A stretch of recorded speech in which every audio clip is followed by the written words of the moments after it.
Bismillahirrahmanirrahim. Assalamualaikum warahmatullahi wabarakatuh.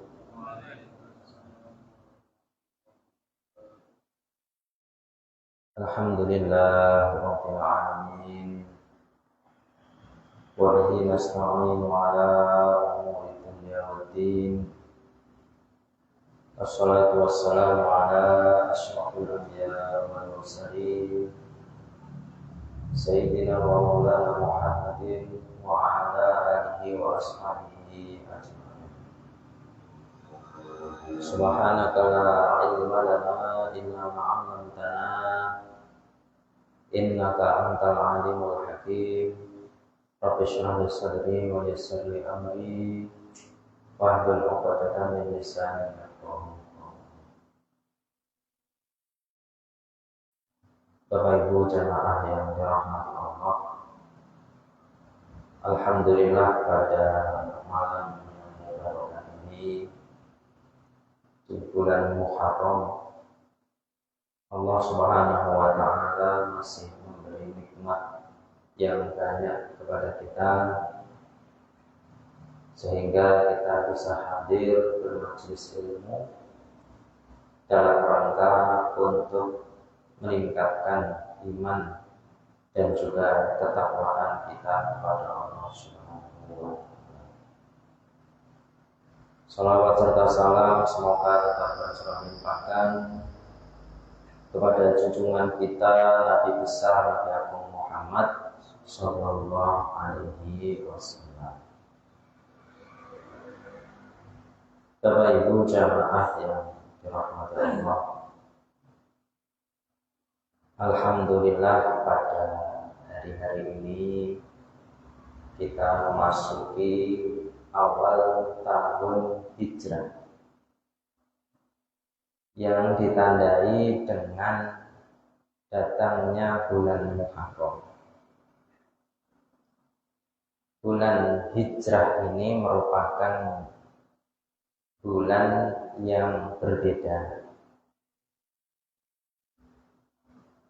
Tahun Hijrah itu merupakan tahun yang berbeda, yang kita bedakan dengan tahun Masehi. Kalau tahun Hijrah ini kita ada nilai-nilai amal di dalamnya yang tidak hanya sekedar pergantian waktu. Berbeda dengan tahun Masehi yang hanya sebagai tanda perubahan waktu saja. Bagi umat Islam, tahun Hijrah ini merupakan tahun amal. Bahkan para ulama banyak menulis kitab, salah satunya kitab Lataiful Ma'arif. Ini karangan Imam Ibnu Rajab Al-Hambali.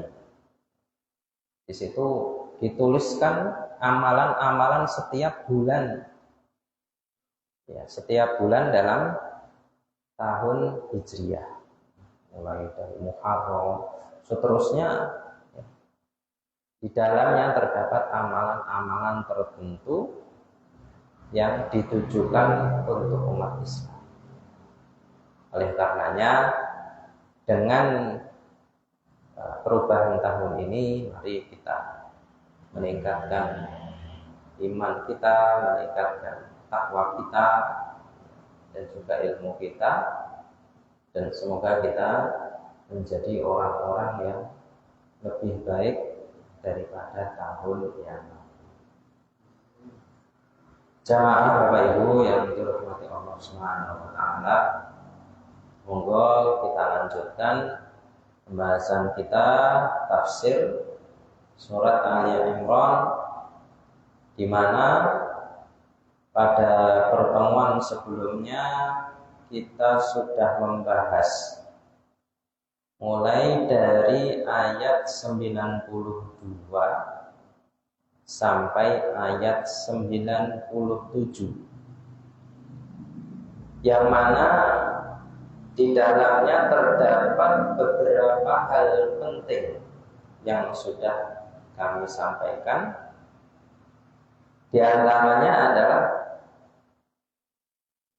firman Allah Subhanahu wa taala, "Lan tanalul birra hatta tunfiqu mimma tuhibbun." Engkau tidak akan mendapatkan kebaikan sampai engkau menginfakkan dari apa-apa yang engkau cintai. Ini yang pertama. Artinya bahwa seseorang itu baru bisa meraih kebaikan yang sempurna manakala dia mau berkorban. Dia mau berkorban dari sesuatu yang dia cintai, dia berikan untuk Allah Subhanahu wa taala, dia sedekahkan, infakkan di jalan Allah Subhanahu wa taala. Yang kedua adalah kullu ta'ami kana hillan li bani Israil, bahwa semua makanan pada hakikatnya dihalalkan atas Bani Israel. Jadi ini sebagai isyarat kasih sayang dari Allah Subhanahu wa taala. Allah halalkan semua makanan kepada Bani Israel. Illa ma harrama Israil ala nafsihi, kecuali makanan yang memang diharamkan oleh Israel sendiri, yaitu Nabi Yakub alaihissalam. Memang Nabi Yakub ini mengharamkan beberapa makanan untuk dirinya sendiri, sehingga hal itu tidak berlaku kepada anak keturunannya dan juga umatnya. Min qabli an tunazzalat Taurat, dan peristiwa itu sebelum diturunkannya Taurat, sehingga tidak ada alasan bagi Bani Israel untuk merubahnya dengan menambahi syariat sendiri, yang mana seolah-olah Allah mengharamkan makanan atas diri mereka.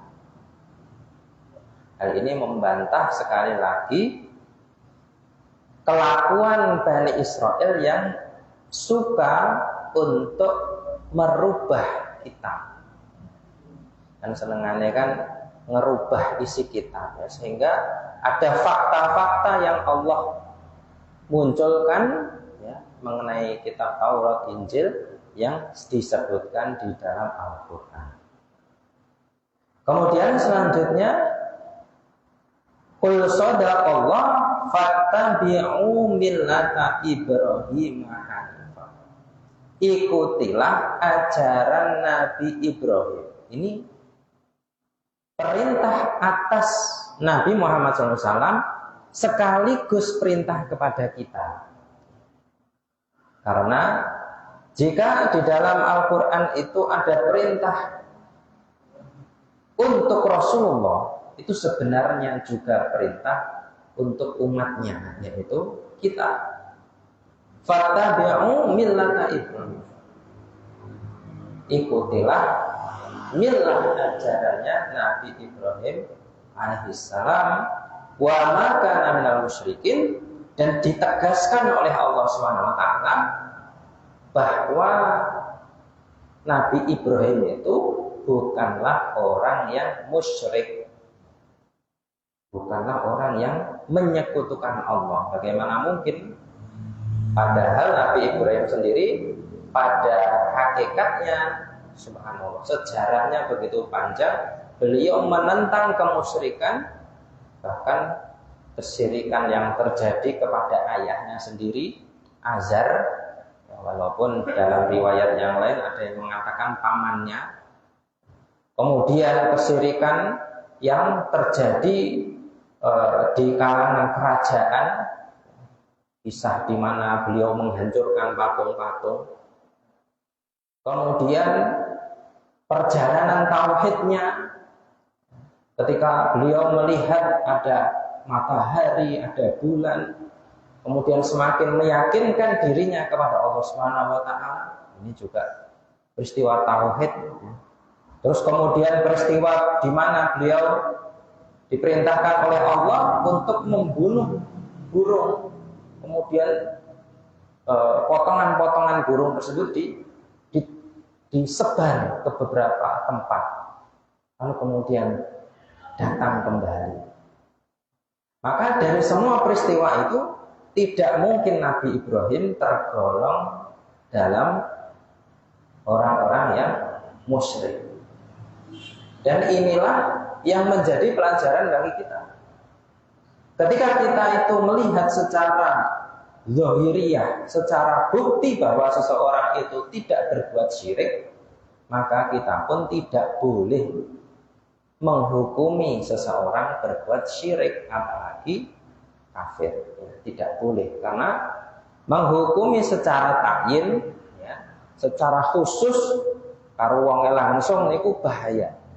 Jika tidak ada bukti yang cukup, ya, yang menunjukkan bahwa orang itu telah berubah keimanannya. Kemudian selanjutnya, inna awwala baiti wudi'a linnas. Sesungguhnya rumah pertama, maksud bait di sini adalah Baitullah, ya. Baitullah artinya masjid.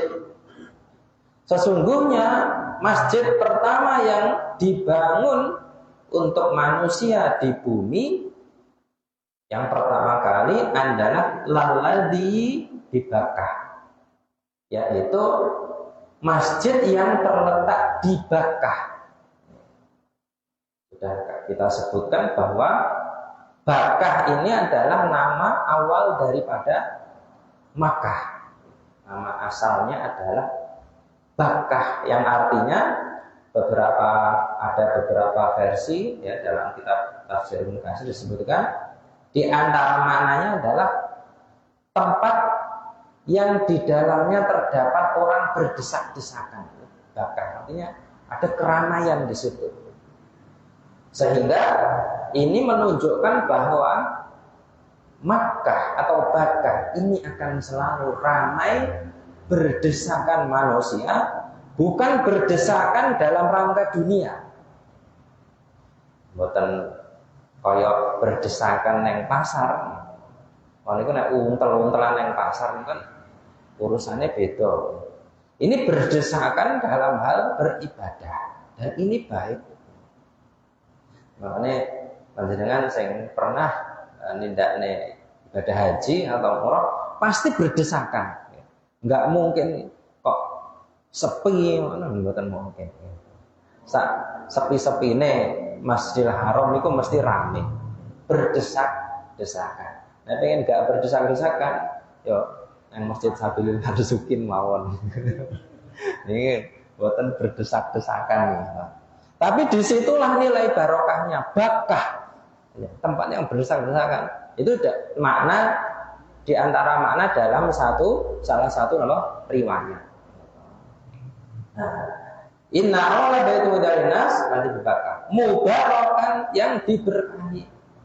Bahwa tanah Makkah, ya, atau tanah Bakkah ini adalah bumi yang diberkahi, berkah tanahnya, berkah buminya, ya. Bahkan Makkah ini termasuk tempat yang dijanjikan keamanannya oleh Allah Subhanahu wa taala. Pasti aman di situ. Ya. Adapun terjadi huru-hara itu biasanya di pinggir-pinggirnya atau di luar daripada wilayah Bakkah itu sendiri. Sehingga ketika seseorang itu ingin aman, maka dia dianjurkan, disunahkan untuk melakukan perjalanan bersafar ke tanah-tanah yang diberkahi. Salah satunya adalah Makkah, tanah Makkah. Maka dalam hadis disebutkan disunahkan melakukan perjalanan itu ke 3 tempat, ke Masjidil Haram, Masjid Nabawi, atau juga Masjidil Aqsa. Ini adalah tanah yang diberkahi. Perjalanannya itu dihitung pahala luar biasa, karena memang subhanallah berkahnya luar biasa, mubarakah wa hudan lil alamin, ya, dan sebagai petunjuk, sebagai mercusuar petunjuk untuk seluruh alam. Ini adalah barakah. Sehingga apa? Ketika seseorang itu melaksanakan ibadah haji atau umrah atau mengunjungi Makkah, maka dia akan mendapatkan petunjuk. Ya. Pada hakikatnya begitu. Sehingga apa? Ketika seseorang itu ingin mendapatkan petunjuk dari Allah Subhanahu wa taala, dia disunahkan untuk mengunjungi, untuk melaksanakan ibadah di Makkah. Di Makkah ini. Loh, tapi enak wong sing bar budal ning kono malah ora karu-karuan. Berarti dia tidak beribadah. Nek kudune wong sing ngrono niku oleh petunjuk, karena apa? Tujuannya adalah berdesak-desakan dalam rangka ibadah. Nek berdesak-desakan dalam rangka selain ibadah, ya berarti dia tidak diberkahi dan juga tidak mendapatkan hidayah. Lil alamin, bagi seluruh alam. Ini hidayah ini tidak hanya untuk manusia, tapi untuk seluruh alam. Lil alamin. Siapa itu alam? Apa itu alam? Alam itu adalah segala sesuatu selain Allah. Atau dalam kata lainnya adalah makhluk. Segala sesuatu selain Allah ini alam. Ini ciptaan Allah Subhanahu wa taala.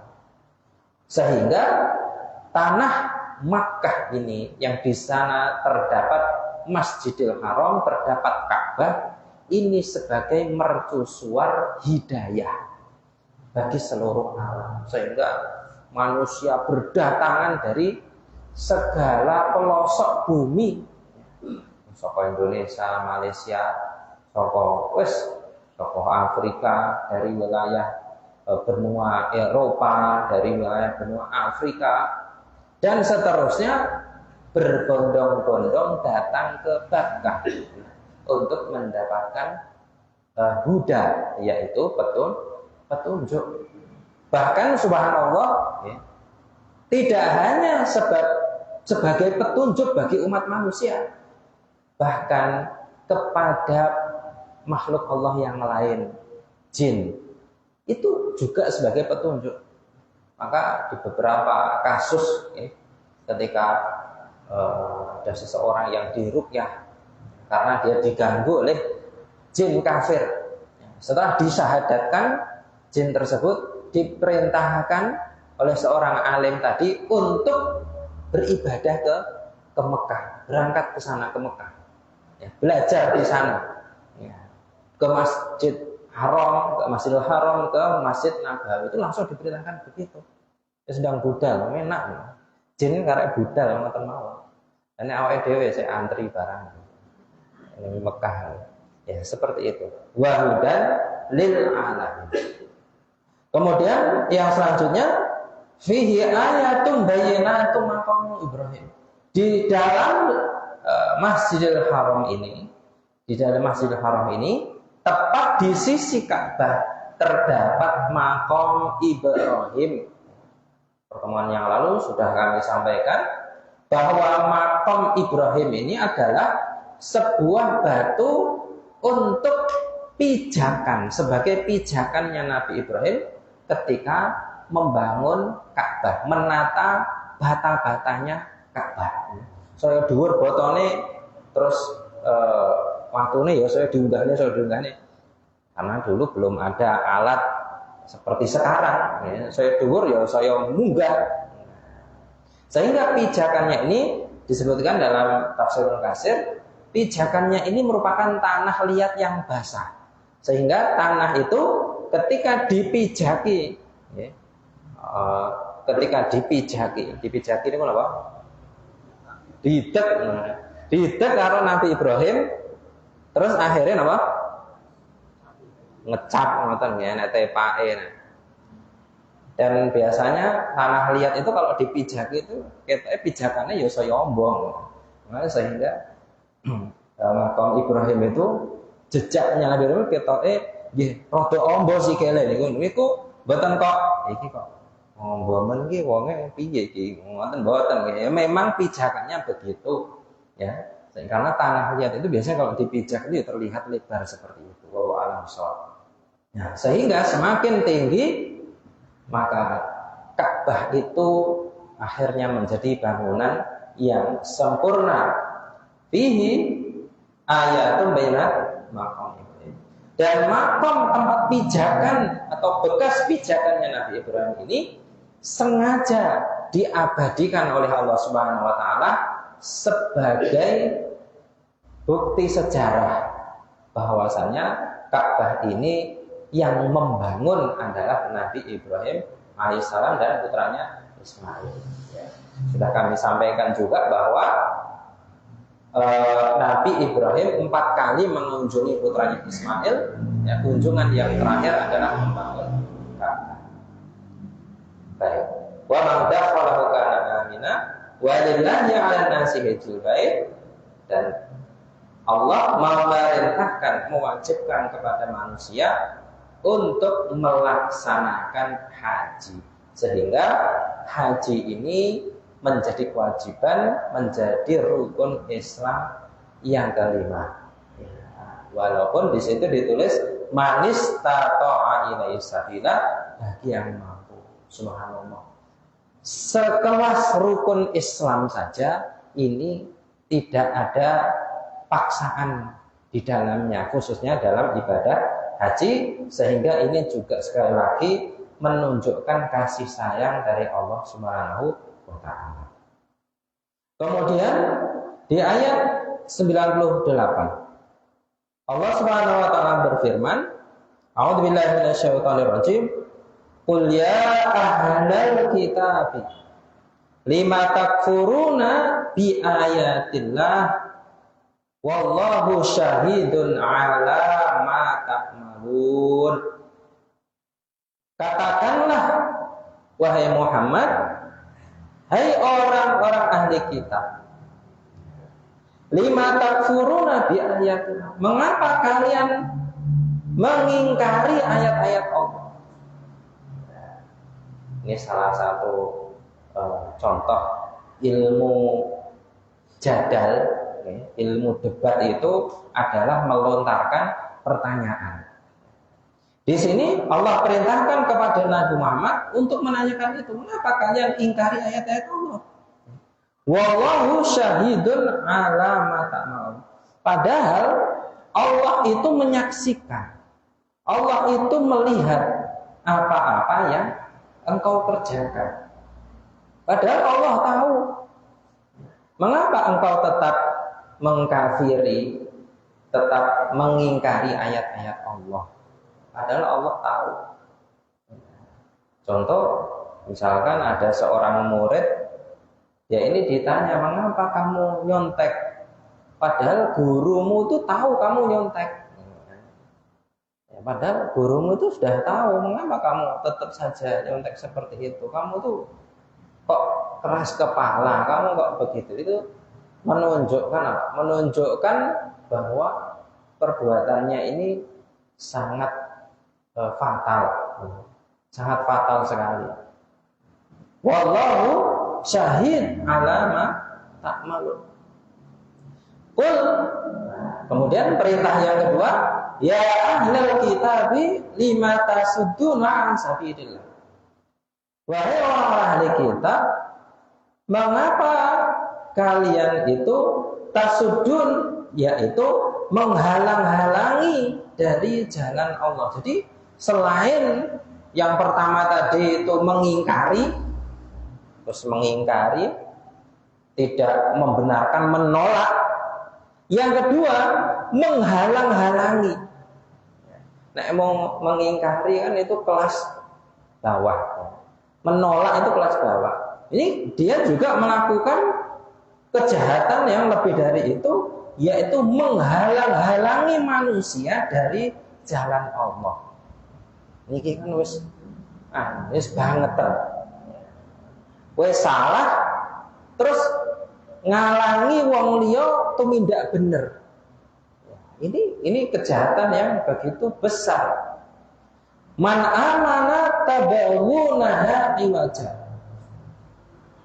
Kemudian yang dihalang-halangi adalah orang-orang yang telah beriman dan kamu menghendakinya menjadi bengkok. Tabawunaha iwaja. Bengkok maksudnya bagaimana? Maksudnya adalah orang-orang Yahudi itu menginginkan kesalahan dari orang-orang yang beriman. Dibengkokkan keimanannya, dibengkokkan keyakinannya, sehingga menjadikan orang beriman itu ragu-ragu terhadap agamanya sendiri. Jane iki Islam ki bener apa ora? Nah, begitu. Keinginannya orang Yahudi itu seperti itu. Jane Gusti Allah ki enek tenan apa ora? Jane Kanjeng Nabi ki bener apa ora? Tujuannya orang-orang Yahudi, orang Yahudi dan Nasrani yang membenci umat Islam itu dilemparkan syubhat seperti itu. Sehingga kita itu diharapkan ragu-ragu pada agama kita sendiri. Ini wajah itu ragu-ragu, tidak lurus, tidak yakin terhadap agama kita sendiri. Akhirnya wong niku nek ra yakin piye? Golek gondelan liyane. Nek gak yakin ngono. Contoh nggih, jenengan misale ora yakin karo bojone jenengan. Wes niku repot ngono. Wong kok ora yakin karo bojone. Terus piye? Maka dia akan melakukan komunikasi kepada orang lain yang dianggap itu meyakinkan. Mergo ragu-ragu karo bojone. Ya seperti itu. Ragu-ragu karo anake dhewe, akhirnya ngomong ning anake wong liya. Ya, ragu-ragu. Ya, begitupun juga ketika seorang itu ragu-ragu terhadap agamanya sendiri, maka dia akan mencari rujukan dari agama yang lain. Orang ragu terhadap Allah, Gusti Allah iso tenan apa ora? Naudzubillah. Dia sampai berkata seperti itu, maka dia akan mencari pertolongan kepada selain Allah. Akhirnya orang nate ndonga. Mergo ora yakin. Wong niku nek yakin mesti ndonga. Yakin, oke. Kayak wong kerja niku lho yakin diopahi mesti mlebu terus. Gitu. Tapi nek ora yakin diopahi apa gelem mlebu. Engko apa ya ora pasti kok. Ya seperti itu. Tapi kalau dia sudah yakin terhadap pekerjaannya dan menghasilkan nafkah, maka dia akan serius ya, karena dia yakin seperti itu. Bayangkan ketika itu terjadi pada agama. Ketika seorang tidak yakin terhadap agamanya sendiri, akhirnya apapun yang diperintahkan oleh agama, dia ora budal. Kon budal yang masjid ya ora budal. Kon salat ya ora salat. Kon poso ya ora poso. Mergo ora ya yakin. Nah saiki jarene pengen mlebu surga tapi apakah benar-benar yakin surga ki enek? Oh jangan-jangan ora yakin. Jangan-jangan ora yakin ya. Naudzubillah min dzalik. Maka penyakit yang besar atau fitnah yang besar itu salah satunya adalah syak atau keraguan-raguan, ketidakyakinan. Makanya dalam Al-Quran ayat awal-awal surat Al-Baqarah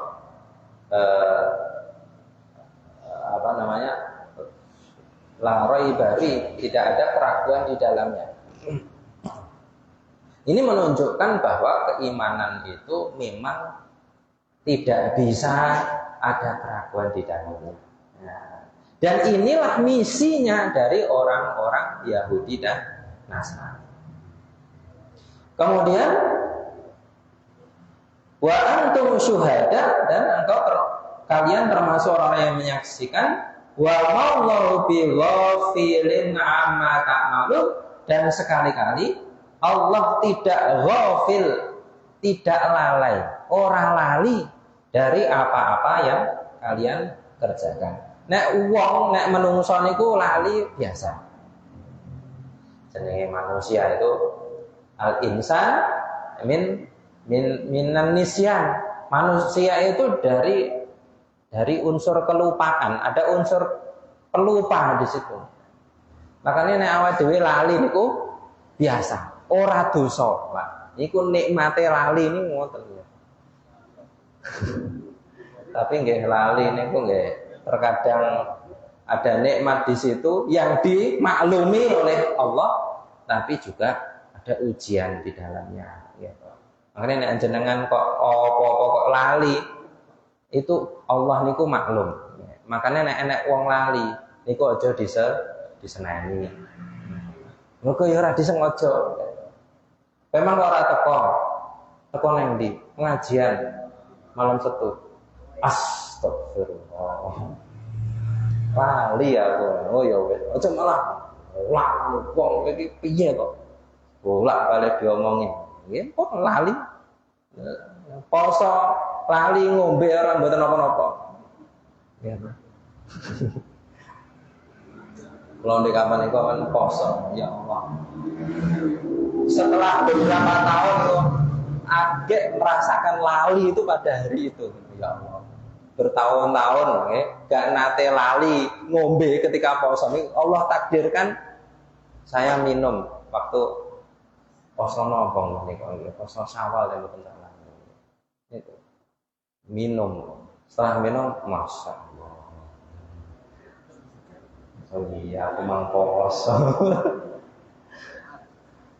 Ya nikmatnya. Itu kata hadis itu disebutkan, itu yang memberi makan dan minum adalah Allah. Berarti Allah gak lali karo dhewe. Nah. Baik, wa maulahu bi ghafilin amma ta'malun. Ya ayyuhalladzina amanu in tuti'u fariqam minal ladzina utul kitab. Wahai orang-orang yang beriman, ya, in tuti'u, jika kalian mentaati sebagian golongan ahli kitab, jadi tidak semuanya, ada memang di antara ahli kitab itu yang menarik perhatian orang-orang beriman. Karena ada golongan-golongan yang khusus memusuhi orang beriman, yang punya misi. Ada golongan khusus yang mereka ini menarik perhatian manusia, sehingga apa? Manusia mengikuti mereka, termasuk awake dhewe. Itu memang seperti itu, ya. Seperti umat Islam, di antara umat Islam itu ada yang golongan ulama, ada golongan ahli maksiat, ya. Ada golongan yang pertengahan, ya. Seperti ahli kitab juga seperti itu. Ada golongan yang khusus memang mereka ini menjadi penarik daripada orang-orang yang beriman, sehingga mereka ditaati bahkan oleh orang yang beriman. Fariqan alladzina utul kitab yaruddukum ba'da imanikum. Jika kalian memilih untuk mentaati mereka, jika kalian memilih untuk mentaati mereka, maka kalian yaruddukum ba'da imanikum kafir. Maka mereka akan mengembalikan kamu menjadi orang kafir sesudah kamu beriman. Terutama orang-orang ahli kitab yang mempunyai kebencian kepada orang yang mu'alaf, orang yang meninggalkan agamanya terus dia masuk Islam. Ini mesti ada golongan yang tidak suka, sehingga mereka ini ingin mengembalikan orang yang masuk Islam tadi, ingin dikembalikan ke kondisi semula kepada ahli kitab, menjadi kafir kembali. Dan ini banyak kasus terjadi, Ya. Salah satunya dulu ada alumni, gitu. Alumni pondok itu dia bekerja di, kalau tidak salah, daerah Batam. Nah, di situ kan banyak non muslim. Akhirnya dia qadarullah, ya, dia menikah dengan seorang wanita yang dari keluarga non muslim, dengan janji ketika mau menikah nanti dia akan mu'alaf, ya, wanitanya akan mu'alaf. Setelah itu menikah, punya anak. Nah, namun apa yang terjadi? Karena istrinya ini sering masih berada di lingkungan keluarganya, ya, sehingga mendapatkan pengaruh yang buruk. Akhirnya dia ingin kembali ke agama asalnya. Masya Allah, itu padahal sudah diperjuangkan mati-matian itu, tapi karena mendapatkan pengaruh dari keluarganya itu, akhirnya dia kembali murtad, ya. Padahal sudah punya anak satu. Masya Allah, ini kejadian seperti itu. Ini salah satu dari kejadian. Itu belum yang lainnya, ya. Karena apa?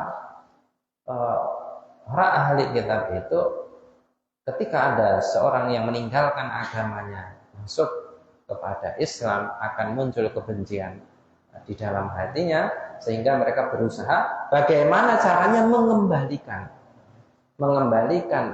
orang yang masuk Islam ini kepada kekafiran. Nauzubillah min dzalik. Baik.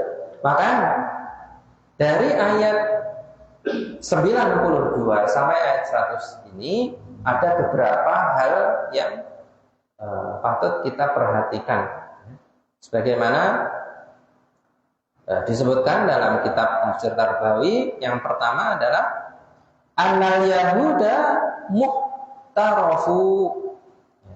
Sesungguhnya orang-orang Yahudi itu muhtarifu. Muhtarif itu artinya orang yang ahli atau pakar, ya. Ahlinya itsaratus syubuhat wal fitan. Ahlinya menimbulkan syubhat dan fitnah. Ini orang-orang Yahudi. Mereka itu ahlinya, sebagaimana disebutkan dalam surat Ali Imran ini. Ahlinya ahli ini. Ahlinya pembuat syubhat, membuat fitnah itu orang Yahudi. Pun nggak usah jauh-jauh. Hari ini, perang yang terjadi hari ini, itu goro-gorone sinten? Israel.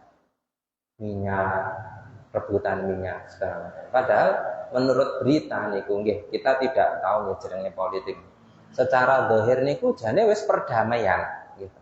Tapi sing ngangel dhewe niku ya Israel niku. Sing ra iso diomongi. Iku mbuh niku nggih. Sak kuarepe dhewe. Nah, kita mungkin pernah bertanya. Nah, padahal mereka itu sudah kejahatannya seperti itu, tapi mengapa kok masih ditakuti? Ya, ditakuti, terus kemudian tidak ada yang berani, ya. Terus seolah-olah itu dikdaya sekali. Apa kata Allah Subhanahu Wa Taala? Duribat alaihimudillah aynama sukifu. Telah ditetapkan atas mereka itu dillah. Dillah itu kehinaan aina masukifu, dimanapun mereka berada, itu dihinakan oleh Allah Subhanahu Wa Taala.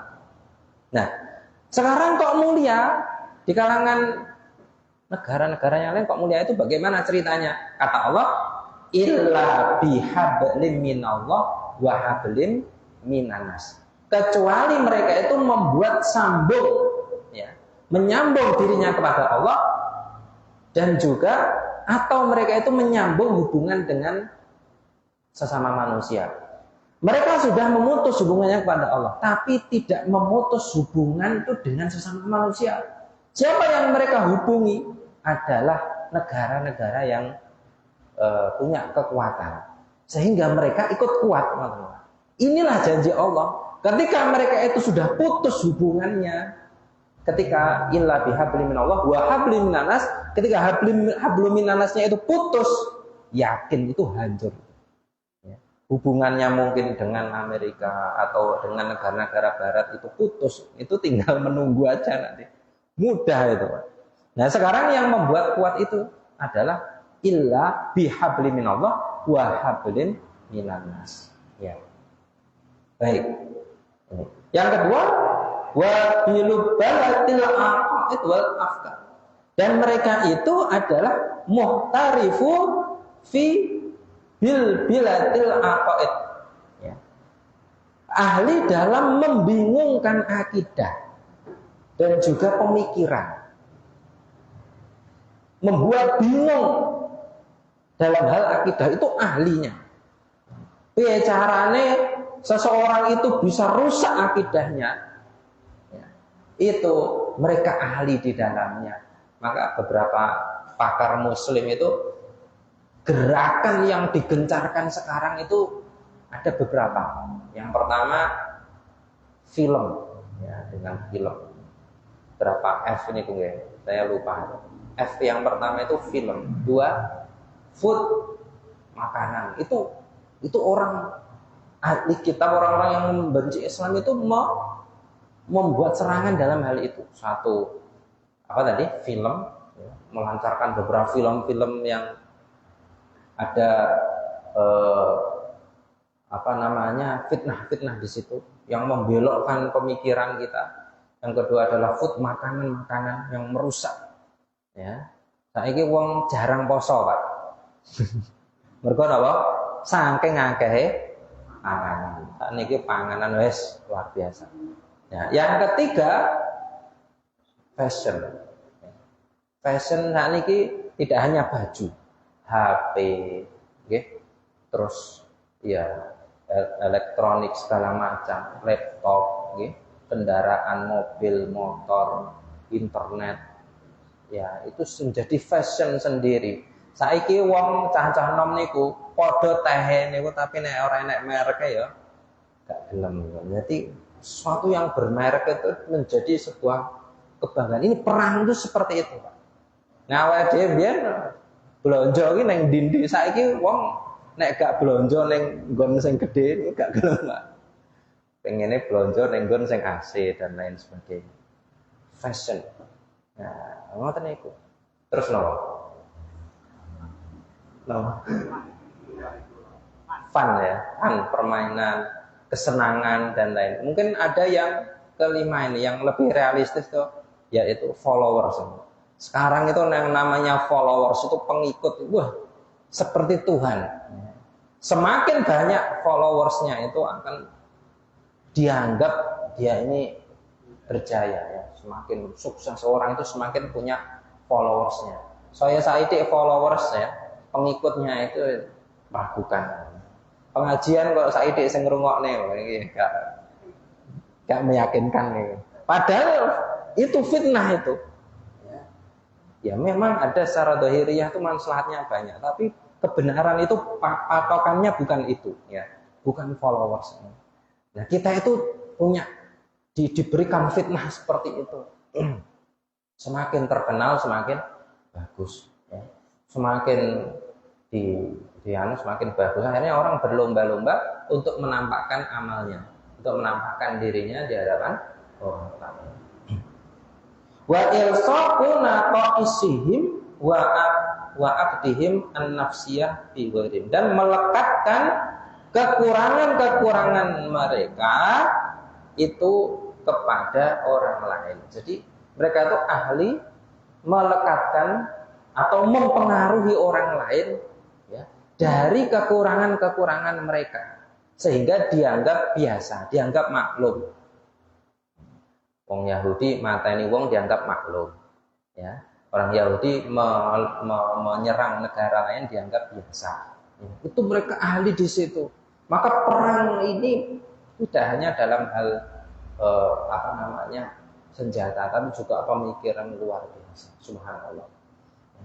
Kemudian nilai tarbiyah yang berikutnya adalah annal mu'mina yathiqu fi rabbih Dan bahwa orang-orang yang beriman itu harus thiqah, harus punya keyakinan kepada Tuhannya dan Rasulnya, wa kitabihi, dan harus punya keyakinan pada kitabnya, la yaltafitu lima siwa, tidak boleh ragu-ragu, tidak boleh tolak-toleh sana sini, wa anna dinahu huwa dinul haqqi wal wasatiyah, dan dia harus yakin bahwa agamanya ini adalah agama yang benar, agama yang wasatiyah, yang paling maslahat, agama yang paling benar, paling maslahat, yang paling bermanfaat sesuai dengan kebutuhan umat manusia, wa dinul anbiya, dan bahwa ini adalah agamanya para nabi.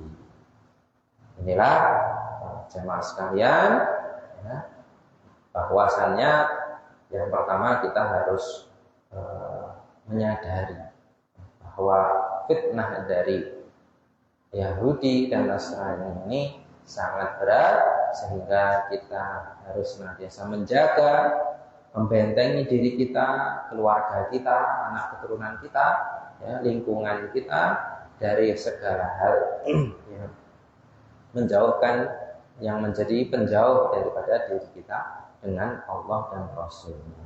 Wallahu ta'ala bishawab. Demikian yang dapat kami sampaikan. Mudah-mudahan bermanfaat.